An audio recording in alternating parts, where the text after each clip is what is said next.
Allez, Boker Tov, messieurs. On a une très, très, très, très belle paracha et tellement importante. Aseret Adiberot. On va parler dans la paracha de la semaine, les 10 commandements. Vous savez qu'on a eu 2 fois, l'Aseret Adiberot, il y a eu 2 fois. La première, Baruch Hashem, extraordinaire, avec les brakim, avec les tonnerres, Et la deuxième, après la faute du Hegel, après la faute du Vaudor, on connaît l'histoire. Donc là, on est dans Yitro, et dans Yitro, il va être question donc des premières. D'accord ? Elles sont les premières, elles ont été cassées par Moshe Rabbeinu, après elles ont été mises dans l'Arche Sainte, avec les deuxièmes. Ok. On va s'arrêter sur un pasouk. On va ramener ce que nous dit le Meor Enaim. Le Meor Enaim, il a été écrit par l'Admour de Tchernobyl. L'Admour de Tchernobyl. C'est un livre extraordinaire, de Chassidut bien sûr, extraordinaire, même extraordinaire. Et dans le pasouk, il y a écrit comme ça, Ve'ar boer ba'esh ad lev hashamayim.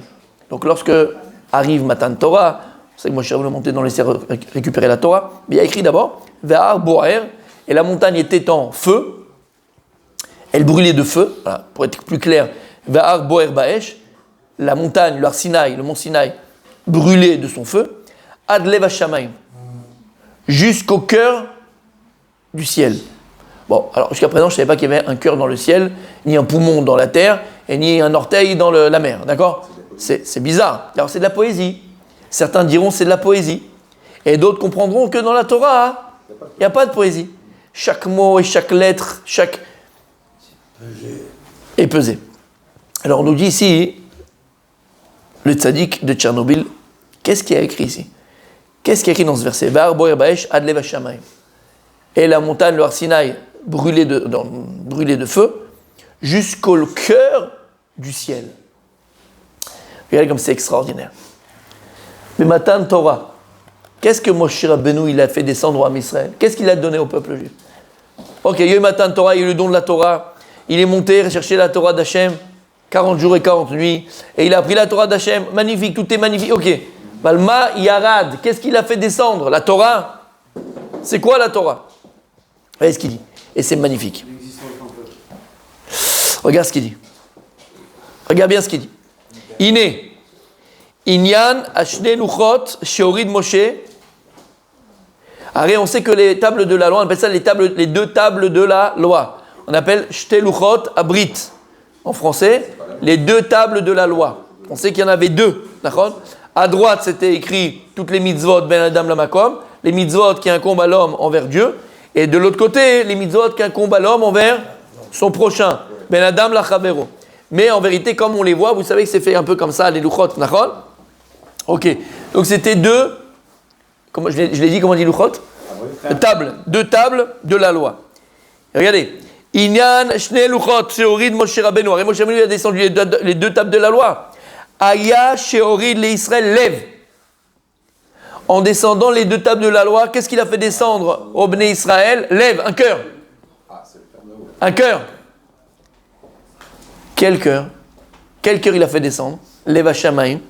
Sheyeh lahem lev laviem shebashamayim. Il a fait descendre avec les tables de la loi un cœur. C'est quoi le cœur ? Que les Bnei Israël, que les Juifs aient un cœur assujetti à laviem, à leur Père qui est dans le ciel. Un cœur qui est sincère avec leur Père qui est dans le ciel. Un cœur qui est entièrement voué à Dieu. Voilà ce qu'Moshe Rabbeinu a fait descendre avec les Shnuchot Abrit. Et il dit Lama, d'où tu vois ça ? Shelev Nikra Luach. On sait que dans la Torah, le cœur, il est appelé Luach, tableau. On voit ça dans Michelet. Il dit Shlomo HaMelech par exemple, Kadvam al Luach Libecha. Il dit Shlomo HaMelech, écris la Torah, Kaviachol, écris sur le tableau de ton cœur. Luach Libecha. Donc tu vois que quoi ? Que le cœur il est appelé Luchot. Luach, un tableau. Comme il y a écrit aussi, ils disent des Chachamim, la Torah elle était Charut ala Luchot. Elle était gravée sur les tables. C'était gravé avec le doigt de Dieu Kaviachol. C'est une image, d'accord ? Elles étaient gravées. Ils disaient Al tikre Charut ela Cherut ala Luchot. Elles étaient libres. C'est quoi Luchot ? Al Luchot libecha. Libre sur le tableau de ton cœur. Encore une fois, on voit que le cœur, c'est Luchot. Le cœur, c'est les tables. Ve'amru rabotenu zal. Shne chalalim yesh balev. Le cœur, il a deux côtés. Et d'ailleurs, quand on dessine un cœur, ça ressemble à des louchot. D'accord? Parce que le cœur, quand tu l'ouvres en deux, c'est le cœur qu'on a quand tu fais un cœur d'amour. C'est vraiment c'est l'image du cœur. C'est pas stam, d'accord? Quand on écrit un cœur, c'est l'image du cœur. Et on voit que le cœur, il a deux parties, d'accord? Il a deux côtés. Shel yamin, mishkan yetzeratov. Le côté droit du cœur, c'est la place où réside le yetzeratov. Ve shel smol, mishkan yetzerara. Et le côté gauche du cœur, c'est la place où travaille le yetzerara. C'est pour ça qu'on avait dit. Le côté droit quand il est sur toi ou le côté droit quand tu l'as posé? Quand il est sur toi. Là. Bon, d'où tu sais ça? On avait dit? Non. Rappelle-toi pour les tefilines. Quoi? Ah, c'est par rapport à soi. Quoi? On avait dit sur la main gauche par rapport à la côté du cœur. Pourquoi on fait 7? 7 contre le Yetzara? Parce qu'il est où? Du côté gauche. Il a fait merde. On fait 7 tours des tefilines. On fait 7 tours. Pas 2, 3, 10, 25. On avait dit plus d'une fois. Pourquoi? 7, c'est le Yetzerara. Tu as dû être là, on l'avait 1000 fois. Le Yetzerara, nous dit les Chachamim, il a 7 kochot, il a 7 niveaux, il a 7 forces. D'où on voit ça par exemple, il y a le... comment il s'appelle? Oui, mais comment il s'appelle le commentateur? C'est le... Bon, ça va revenir. Thierry Rollin. Non, ça va revenir dans le micro de l'autre. Le Meshnes, ça va revenir. D'accord? Il ramène là-bas, lorsque Yaakov Avinu va se prosterner devant Esav, lorsqu'il va revenir, ils se prennent 7 fois. Il dit pourquoi 7 fois? Pour annuler les 7 forces du Satan, du Yetzirara, qui est l'essence de Esav. Esav, c'est qui? C'est Satan, c'est Yetzirara, c'est le mauvais penchant, c'est le Satan, c'est toutes ces choses-là. Yaakov va se prosterner 7 fois. 7 fois pour annuler les 7 forces du Satan et Yetzirara, et les 7 forces de Touma, d'impureté.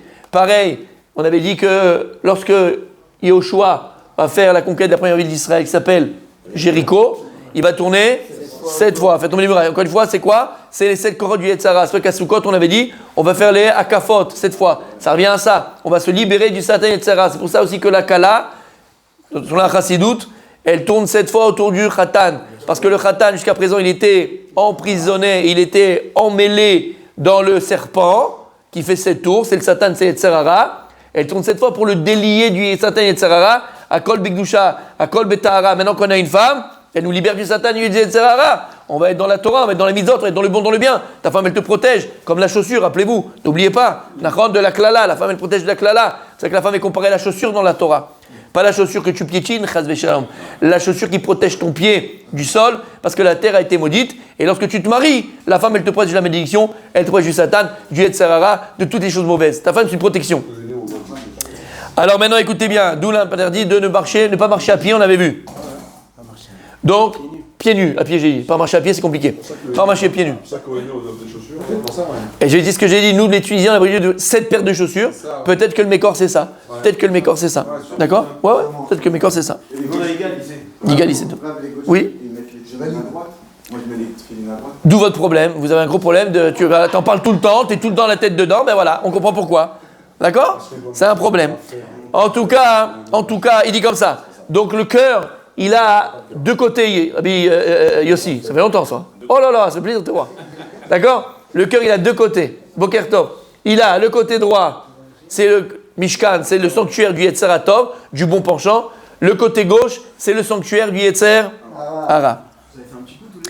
Vehen hen shne aluchot. Et il dit, et c'est ça les deux tables de la loi. Quand on te dit qu'il y a eu deux tables de la loi, les shne luchot, c'est shne luchot libecha. C'est les deux tables de la loi de ton cœur. Quand tu prends le cœur, ça ressemble d'ailleurs à deux tables, deux tablettes, puisqu'il y a deux côtés.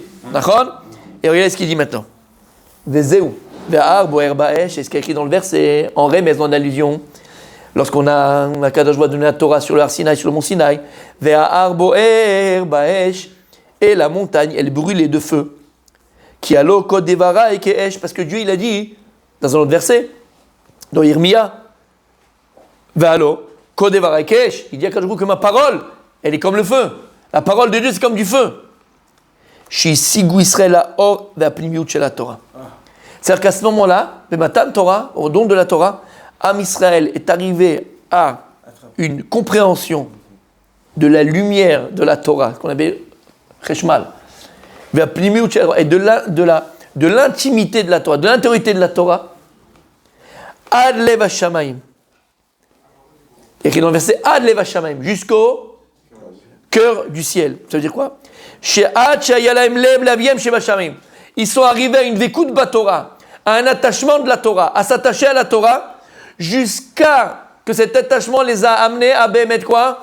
À attacher leur cœur à Kadosh Baruch Hu complètement, à soumettre leur cœur complètement à Dieu, à vouer leur cœur complètement à Kadosh Baruch Hu. Qui Hashem Idbar Nikra Shamayim, puisque Dieu lui-même est appelé ciel, comme il est écrit dans Melachim, Va'ata Tishma Shamayim. Et tu entends, toi, tu vas entendre le ciel. C'est qui le ciel? C'est Dieu, comme Yachol. Et donc on voit que Dieu il appelé le ciel. Alors quand il est écrit dans le verset Va'ar Boer Baesh Ad Lev HaShamayim, et maintenant la montagne était en feu et elle brûlait de feu, Ad Lev HaShamayim, c'est que l'armée Israël a réussi à Matan Torah. On est arrivé à un niveau où le cœur de chaque juif, il était lié, pour la première fois de l'histoire, à 100% à Dieu. Le cœur de chaque juif, il était entièrement lié à Dieu. Veine. Achar Shasu et Ariel Ital Mehem Alev. Philippe Ben Danel avait une question extraordinaire, mais par Tzniut, il n'a pas encore posé, je l'ai dit à sa place. Mais ça lui brûle les lèvres. Alors si c'est ça, pourquoi on n'est pas comme ça attaché à Dieu, nous, aujourd'hui? Pourquoi je ne suis pas attaché à Hachem? Pourquoi quand je suis ici au Beth Midrash, j'ai envie d'avancer, j'ai envie de grandir, j'ai envie de projeter ton cadre. Quand j'étudie, je suis à tout feu, tout flamme. Et puis après, je sors, et il y a le travail, il y a le machin, il y a le truc, et je retombe. Et je vois que mon cœur, il n'est pas vraiment attaché à Dieu. Des fois, il est attaché à la secrétaire. Des fois, il est attaché au bout de steak, au steak que je vais manger. Des fois, il est attaché au match de foot. Des fois, il est attaché à plein d'autres choses à Kadosh Baruch Hu. J'ai pas mon cœur à 100% qu'à toi. Il n'est pas à 100% à Dieu, mon cœur. Pourquoi? Arrête matin de Torah, tu viens de me dire que notre cœur, il était assujetti entièrement à Kadosh Baruch Hu. Notre cœur, il était à 100% à Kadosh Baruch Hu. Ça te rappelle quoi? Le cours qu'on a fait lundi? Alken et Kavelach. Hein? Qu'après, venu le Mashiach, notre cœur sera entièrement à Hachem. Il n'y aura pas autre chose. On penserait qu'à lui. Comme quelqu'un qui est fou amoureux. L'exemple qu'on avait donné, quand tu étais fou amoureux à l'époque, il y a 25 ans de ta femme. Tu te rappelles au début? Voilà, bon, ça remonte trop loin, d'accord? Ça remonte trop loin. Mais sache qu'à un moment donné, j'ai des souvenirs. On était dingues, on est des fous dingues d'elle, d'accord? Tu étais capable de faire 45 minutes, tu étais capable de l'amener petit déjeuner après 2 heures, tu étais capable de rester 5 heures au téléphone. Là, tu réponds plus au téléphone. T'as compris? Ok? Pourquoi? Parce que quand tu es amoureux, tu ne parles que de la personne de qui tu es amoureux. Tu ne parles que d'elle. Il n'y a que son nom dans ta bouche. Il n'y a qu'elle dans ta bouche. Quelqu'un qui est amoureux de la Torah, il parle que de Torah. Quelqu'un qui est amoureux de Dieu, il parle que de Dieu. Mais Matan Torah, au don de la Torah, Am Israël est arrivé à un niveau où on était attaché à Dieu à 100%. Dans la bouche de chaque juif, c'était que Hachem. Il n'y a pas autre chose. Il n'y a pas des trucs, les machins, les tméniques qu'on connaît, nous. Alors comment c'est possible? Pourquoi on n'a plus cette vécoute? Pourquoi on n'a plus cet attachement à Dieu? Omer Arav, à partir du moment où il y a la faute du Hegel, Nital Mehem Alev, le cœur, il a été pris. On a perdu cette vécoute. On a perdu cet attachement qu'on avait eu le jour de Matan Torah, Dieu, nom de la Torah. Béaz, alors comment Rabbi Yossi, je peux revenir à ce niveau du peuple juif au moment du don de la Torah, pour m'attacher à Kadosh Baruch Hu. Tous les jours, même si tu l'as rencontré maintenant. C'est pas mal. C'est pas mal du tout. Mais si tu reçois la Torah, on est dans la Gemara, dans quelle Gemara? Rappelle-le-moi. Chagiga Nachol. Qu'est-ce qu'elle donne la Gemara comme exemple? La Gemara donne un exemple magnifique. Elle dit pourquoi est-ce que Elisha ben Abouya Acher, sa Torah ne l'a pas protégé?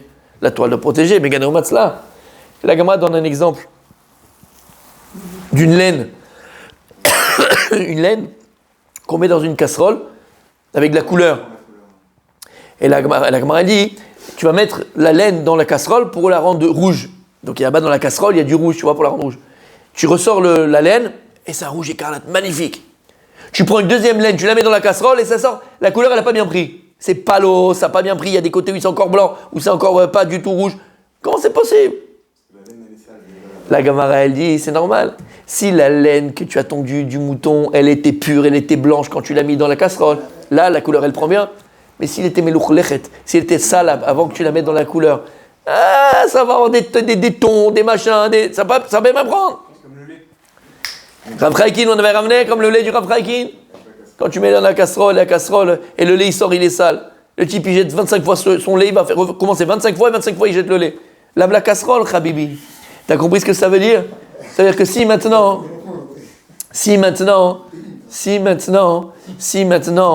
le Kéli il est sale, si l'intériorité de la personne elle est sale, tu peux mettre autant de Torah que tu veux, la Torah elle va sortir sale. Mais tu dis, tu machin, elle est sale ta Torah.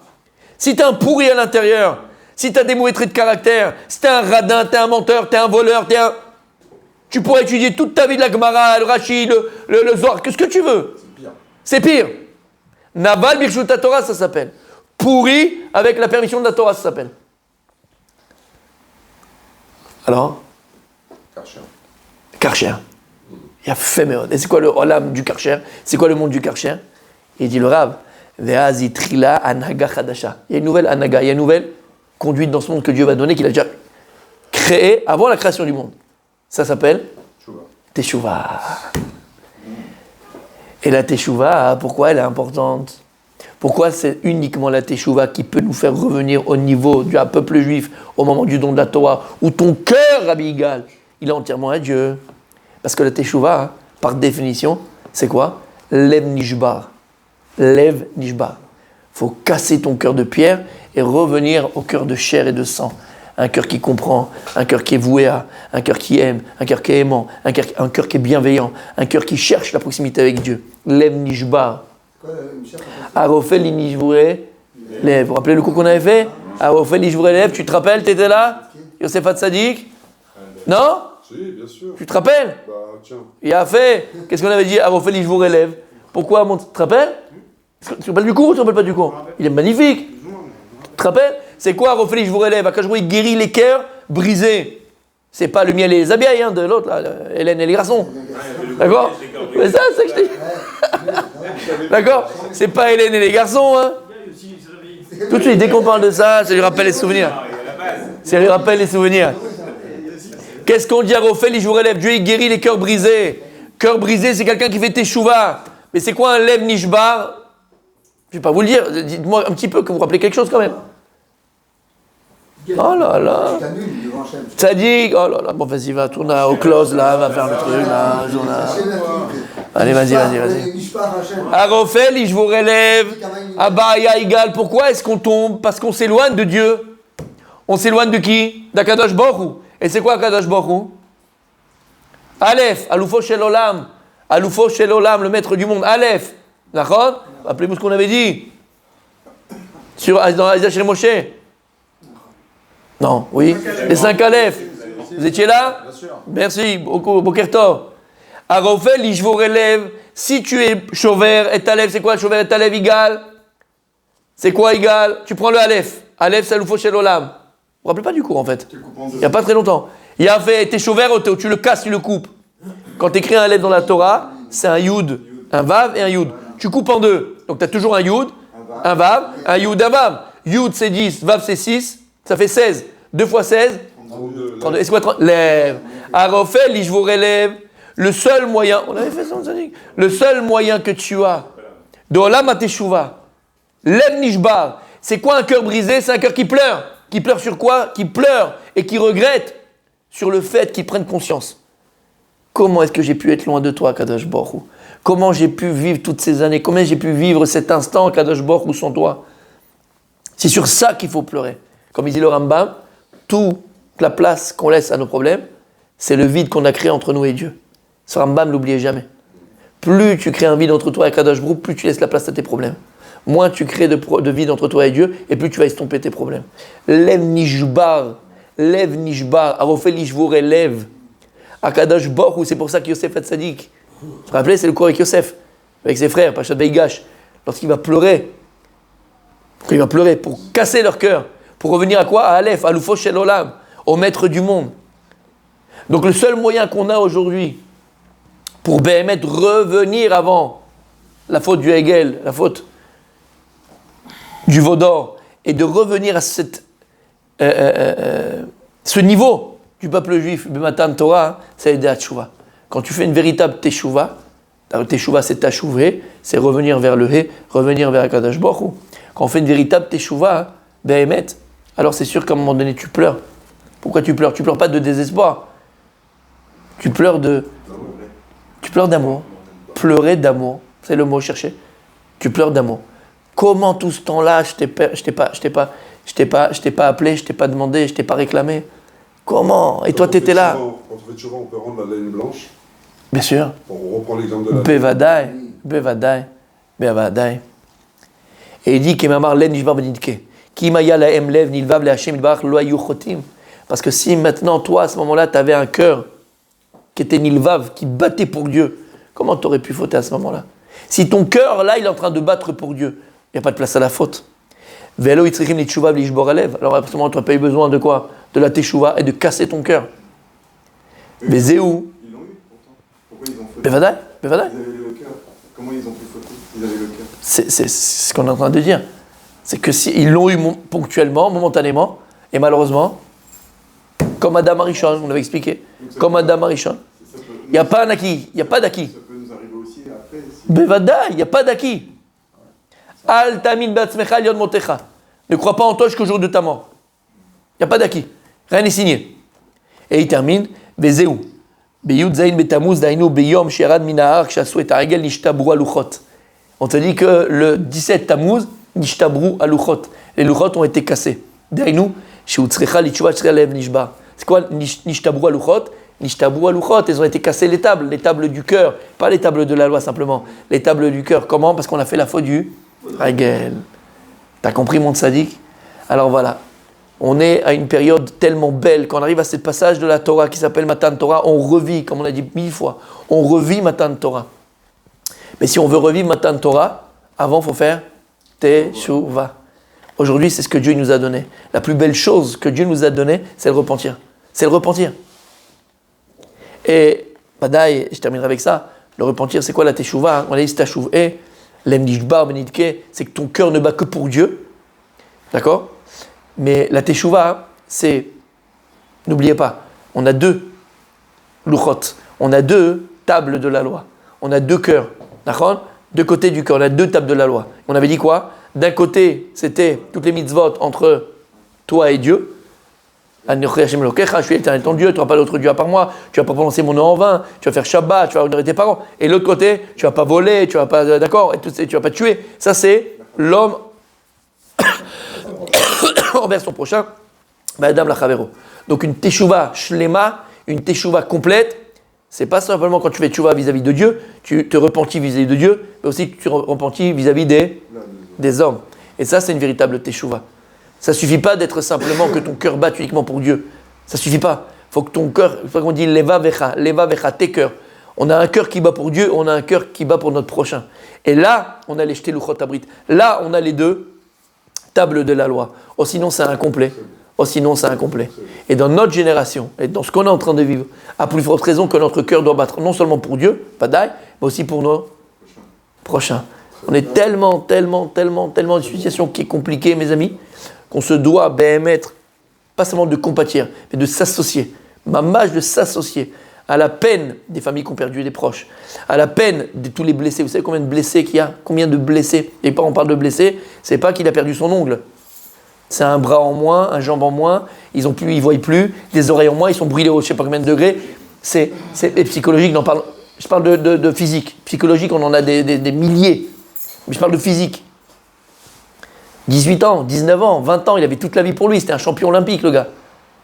Beau gosse, il manque une jambe, qu'est-ce qu'il va faire? Alors pourquoi il a perdu sa jambe? Pour que toi tu puisses courir. Pour que toi tu puisses courir. Ça veut dire regarder la grandeur de ces soldats que l'on a, de ces tzadikim qu'on a. La grandeur de ces tzadikim. Il est capable, il est prêt à perdre sa jambe pour que toi tu puisses courir.